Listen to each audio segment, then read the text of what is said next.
టికెట్ల వ్యవహారం మొదలైన తర్వాత ముఖ్యంగా పొత్తులో భాగంగా రఘురామకృష్ణరాజుకి టికెట్ దాదాపుగా రావచ్చు అనే పేరు వినిపించింది.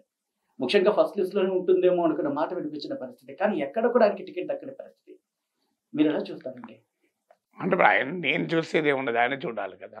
ఇప్పుడు టికెట్ రానాయన ఏం చెప్పేది ముఖ్యం తప్ప నేను చెప్పేది ముఖ్యం కాదు. ఆయన ఏం చెప్తున్నాడు? భారతీయ జనతా పార్టీ పైన జగన్మోహన్ రెడ్డి ఇన్‌ఫ్లూయెన్స్ చేసి సోము వీర్రాజు ద్వారా నాకు టికెట్ ఇప్పియలేదు అని చెప్తున్నాడు. హ్మ్. అంటే బీజేపీ టీడీపీతో పొత్తులో ఉందా? వైసీపీతో పొత్తులో ఉందా? అనేది ఇప్పుడు ప్రశ్న.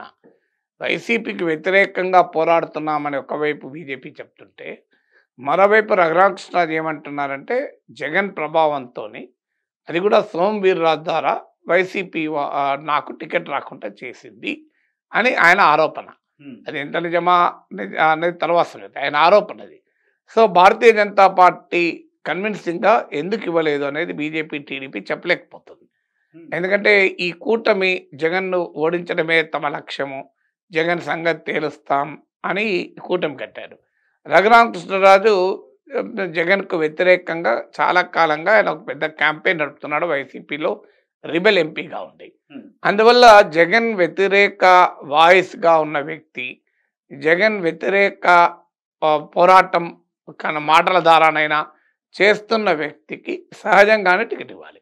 హ్మ్. సో ఎందుకంటే వీరి లక్ష్యం, ఆయన లక్ష్యం ఒకటే గనక. సో ఆయన చంద్రబాబు నాయుడు, పవన్ కళ్యాణ్‌లతో పాటు వేదిక పంచుకుంటాడు.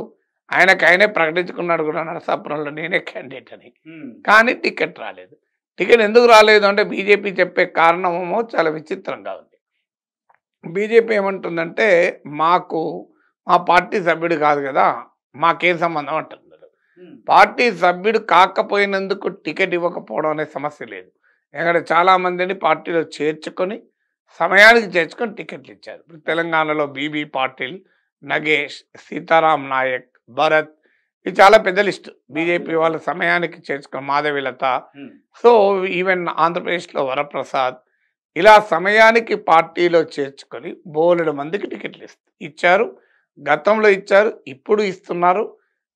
అలాంటప్పుడు ఒక్క రఘురామకృష్ణరాజుకు మాత్రమే కండిషన్స్ అప్లై అనేది అంటున్నారు. అంటే ఆయన పార్టీ వాడు కాదు కదా అని ఎందుకు చర్చ మొదలు పెడుతున్నారు? ఇది మొదటి ప్రశ్న. అందువల్ల బీజేపీ చెప్పే ఆర్గ్యుమెంటు అది కన్విన్సింగ్‌గా లేదు. ఎందుకు ఇవ్వలేదు? పోనీ రఘురామకృష్ణరాజు గెలవలేడు, ఆయనకు విన్నబిలిటీ లేదు, అందుకే ఇవ్వలేదు అంటే ఎనీబడీ కెన్ యాక్సెప్ట్. కానీ ఆయన మా పార్టీ వాడు కాదు గనుక ఇవ్వడం లేదు అనేది ఇట్ డజంట్ స్టాండ్ స్క్రూటినీ.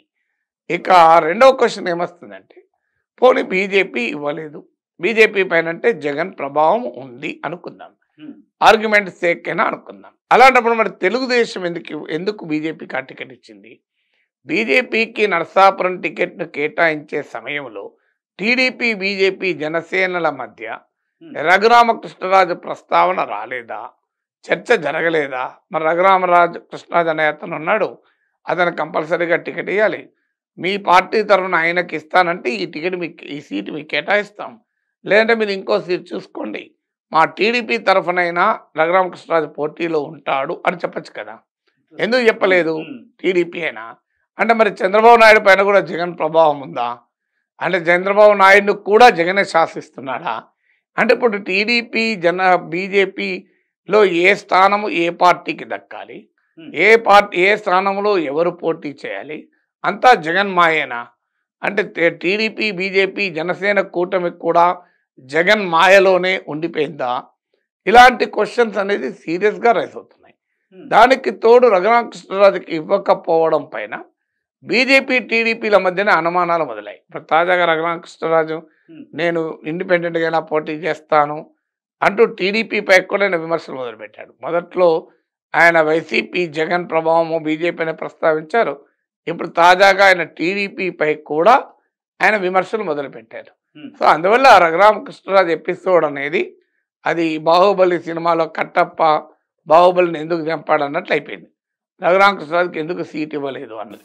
ఇప్పుడు కనుక రఘురామకృష్ణరాజు ఒకవేళ ఇండిపెండెంట్ గా బరిలోకి దిగితే కనుక కేవలం నరసాపురం మీద ఇంపాక్ట్ చూపించే అవకాశం ఉంటుందా? లేకపోతే పొత్తులో భాగంగా మొత్తం రాష్ట్రం అంత ఆ రఘురామకృష్ణరాజు కొరకే ఆంధ్రప్రదేశ్ ఓటర్లంతా ఎదురు చూస్తాననుకుంటే అది అమాయకత్వం అవుతుంది. సో రఘురామకృష్ణరాజు నరసాపురంలో కూడా ఎంత ప్రభావం చూపుతాడన్నది చూడాలి. వ్యక్తిగతంగా ఆయనకున్న ఇన్ఫ్లుయెన్స్ ఎంత అనేది అంచనా వేయాలి. సాధారణంగా మన దేశంలో ప్రజలు పార్టీలను చూసి ఓట్లేస్తుంటారు, వ్యక్తులను చూసి కన్నా. కొంతమంది మాత్రమే వ్యక్తులుగా ప్రభావం చూపుతూ ఉంటారు. సో ఇండిపెండెంట్లుగా పోటీ చేసి ప్రభావం చూపే వాళ్ళు చాలా చాలా కొద్ది మంది ఉంటారు. సో అందులో ఆయన పార్టీలో సొంత పార్టీలో రిబెల్గా ఉంటే పార్టీ యంత్రాంగంలో ఒక మేజర్ సెక్షన్ ఆయనతో వస్తే అది వేరే విషయం. ఆయనతో వైసీపీ సెక్షన్ ఏమీ రాలేదు, టీడీపీ బీజేపీ సెక్షన్ ఏమీ లేదు. అందువల్ల నరసాపురంలో ఆయన పోటీ చేస్తాడనేది క్వశ్చన్ మార్కే. పోటీ చేస్తే నరసాపురంలోనే ప్రభావం చూపుతాడనేది అనుమానమే. అలాంటప్పుడు రాష్ట్రం అంతా రఘురామకృష్ణరాజు ఎపిసోడ్ ప్రభావం ఉంటుందంటే అది అమాయకత్వమే అవుతుంది. అలాగే అసంతృప్తుల గురించి మాట్లాడుకున్నప్పుడు నాగేశ్వర్ గారు, ఇటు వైసీపీలో అసంతృప్తులు దాదాపు చల్లారిపోయిన పరిస్థితి కనిపిస్తుంది. కానీ పొత్తులో భాగంగా వీళ్ళకి ఇంకా అసంతృప్తుల విషయంలో ఇంకా కంటిన్యూ అవుతున్న పరిస్థితి కనిపిస్తుంది. అంటే ఎవరి వ్యూహాలు ఫలించారు? అంటే జగన్మోహన్ రెడ్డి వ్యూహాత్మకంగా ఏం చేశారంటే చాలా ముందుగా అభ్యర్థుల్ని మీద ఎక్సైజ్ మొదలుపెట్టారు. ఎందుకంటే ఆయన ఒకే పార్టీ గనక, ఆయనే నాయకుడు గనక ఆయన ఇంకే పార్టీతో చర్చించేది లేదు, ఏ నాయకుడిని ఒప్పించేది లేదు. సో అందువల్ల ఆయనకు చాలా సులభంగా ముందే 151 మంది ఎమ్మెల్యేలు ఉన్నారు. రకరకాల సందర్భాల్లో అనేక మార్లు సర్వేలు చేసి ఒక కన్సిస్టెంట్గా సర్వే చేస్తూ వచ్చారు. ఇదేదో ఎన్నికల కొరకే కాకుండా 5 ఏళ్ళుగా వారు పొలిటికల్ కన్సల్టెంట్ పెట్టుకొని ఆ ఎన్నికల్లో లాస్ట్ ఎన్నికల్లో గెలిచిన తర్వాత కూడా పొలిటికల్ కన్సల్టెంట్ కంటిన్యూ అవుతూ నిరంతరం ఫీడ్బ్యాక్ తెప్పించుకుంటూ ఒక కంక్లూజన్కి వచ్చారు. ఇంకా వీళ్ళకి మళ్ళీ టికెట్ ఇస్తే గెలవరు అని కంక్లూజన్కి వచ్చాక వాళ్ళని మార్చడం మొదలుపెట్టారు. కొంతమందికి మొత్తానికి ఇవ్వకపోవడం, కొంతమందికి పక్క సీట్లకు ట్రాన్స్ఫర్ చేయడం, కొన్ని వేరే సీట్లకు ఇవ్వడం, ఇలా రకరకాల రూపాల్లో ముందుగానే క్లియర్గా ఏ అభ్యర్థులకు పట్ల ప్రజల్లో వ్యతిరేకతను గమనించి వాళ్ళపైన వేటు వేయడము అన్నది కన్నా వాళ్ళని తప్పించి వాళ్ళని పొలిటికల్గా అకామిడేట్ చేశారు ఏదో రూపంలో. కొంతమంది మొదట్లో తిరగబడ్డా మళ్ళీ తర్వాత వైసీపీలోకి వచ్చేసారు. ఉదాహరణకు మీకు మంగళగిరిలో ఆళ్ళ రామకృష్ణారెడ్డి ఒక ఎగ్జాంపుల్. సో ఇలా డ్యామేజ్ను ముందుగానే జగన్మోహన్ రెడ్డి ఇండియా టుడేకి ఇచ్చిన ఇంటర్వ్యూలో చెప్పాడు.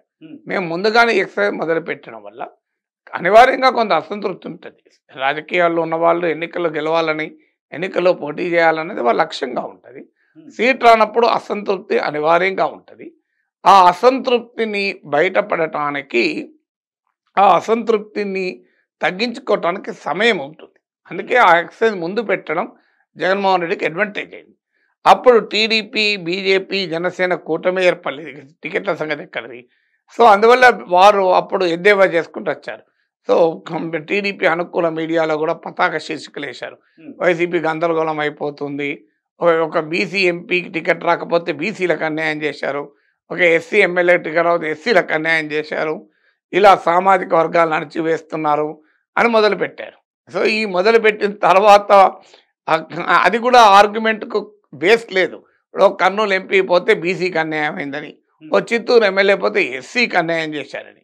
కానీ అక్కడ బీసీ ఎస్సీలో కన్నా కూడా వ్యక్తుల ఆధారంగా, వారి గెలుపు ఓటములపైన అంచనాల ఆధారంగా వైసీపీ వాళ్ళకు టికెట్లు ఇవ్వడము ఇవ్వకపోవడం అనేది నిర్ణయం తీసుకుంది. ఆ అంచనా కరెక్టా రాంగా అనే దానిపైన భిన్నాభిప్రాయం ఉండొచ్చు. అంచనా సరిగా చేశారా లేదా అని. సరిగా చేయకపోతే వాళ్ళే నష్టపోతారు, సరిగా చేస్తే లాభపడతారు. కానీ టికెట్ ఇయ్యని వారి కులాన్ని మొదలుపెట్టి ఇంకో అన్యాయం చేసిన ఆ కులానికి మొదలుపెట్టారు. కానీ రియాలిటీ ఏంటంటే ఒక్క కులం వల్లే కాదు, ఇప్పుడు